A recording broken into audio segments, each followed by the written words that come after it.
Hi, welcome to Hardik சமையல் channel. நம்ம இன்றைக்கி பார்க்க போகிறது வந்து பருப்பு இல்லாமல் சாம்பார், இட்லி சாம்பார் எப்படி வைக்கணும்னா ஈஸியானது. நம்ம காலை டைமில் வந்து காலையில் பருப்பு வேக வச்சு சாம்பார் காய் போட்டு இட்லிக்கு செய்கிறதுக்கு இட்லி, தோசை, சப்பாத்தி எல்லாத்துக்குமே சாப்பிட்லாம். அதுக்கு தான் இப்போ நம்ம இன்க்ரீடியன்ட்ஸ் பார்க்க போகிறோம். தாளிப்புக்கு கடுகு 1 ஸ்பூன், வெந்தயம் 2 ஸ்பூன், ஜீரகம் 2 ஸ்பூன். இது பெரிய வெங்காயம் வந்து சின்ன சின்னதாக பொடி பொடியாக நறுக்கி வச்சுக்கணும். தக்காளி 3 தக்காளி, பச்சை மிளகா 2. பொடி நம்ம வீட்டில் வந்து அரைச்ச மசாலா பொடி. இதை வந்து எப்படி தயார் பண்ணுறோன்னு ஒரு வீடியோ போடுறேன். வீட்டில் யூஸ் பண்ண 3 டீஸ்பூன், நம்ம எவ்வளோ தேவைப்படுதோ அதுக்கேற்ற மாதிரி 3 டீஸ்பூன் மசாலா பொடி, 2 டீஸ்பூன் மஞ்சள்தூள். இதை அரைச்சி வைக்கிற விழுந்து. இது என்னென்ன போட்டு அரைச்சிருக்கேன்னா தேங்காய் 3 சில், பொட்டுக்கடலை, கொஞ்சம் சோம்பு, இதெல்லாம் போட்டு மிக்ஸ் பண்ணி வச்சுருக்கேன். இப்போ கடாயில் வந்து எண்ணெய் விட்டாச்சு. கடுகு போடுறோம்.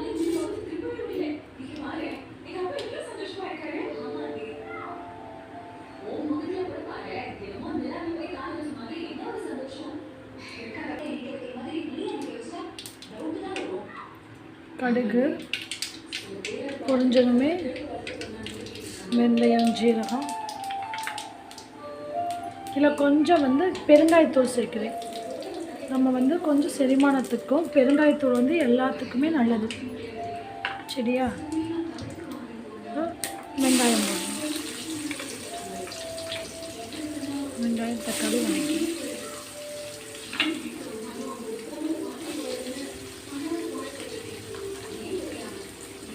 எல்லாத்தையும் ஒன்றா போட்டு மிக்ஸ் பண்ணிடணும், வதக்கணும்.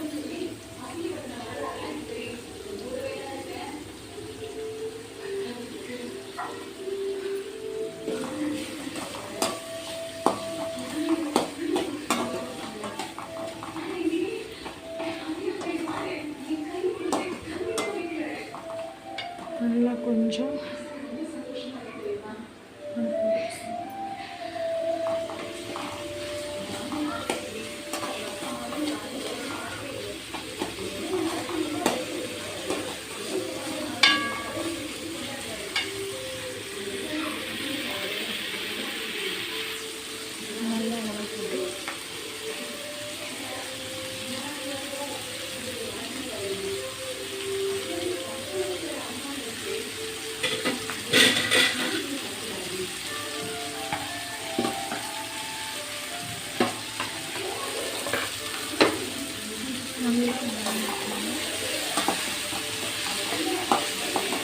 தக்காளி வந்து நல்லா வதங்கணும். இதுக்கு வந்து கொஞ்சம் தக்காளி நம்ம கொஞ்சம் அதிகம் தான் சேர்க்கணும். ஏன்னா புளி சேர்க்கறது இல்லை. இங்கே மூடி போட்டு மூடி வச்சுக்கணும். தக்காளி வெங்காயம் வந்து நல்லா வதங்கிடுச்சா,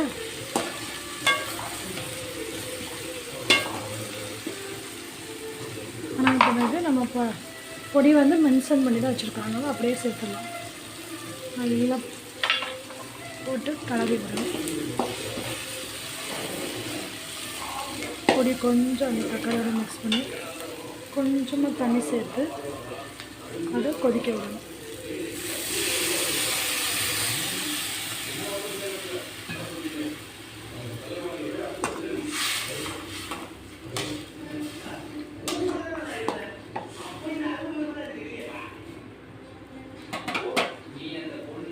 தேவையான உப்பு சேர்த்துடணும்.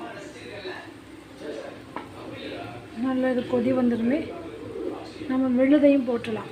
மறைச்சி வச்ச விழுதையும் போட்டு நல்லா கிளறிடலாம். கொஞ்சம் தண்ணி சேர்த்துக்கலாம்.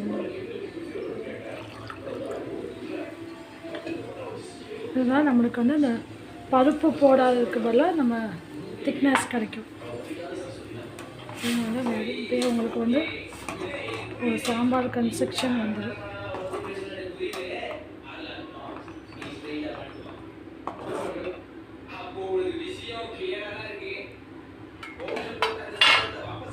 கொஞ்சம் நேரம் சிம்மில் வச்சு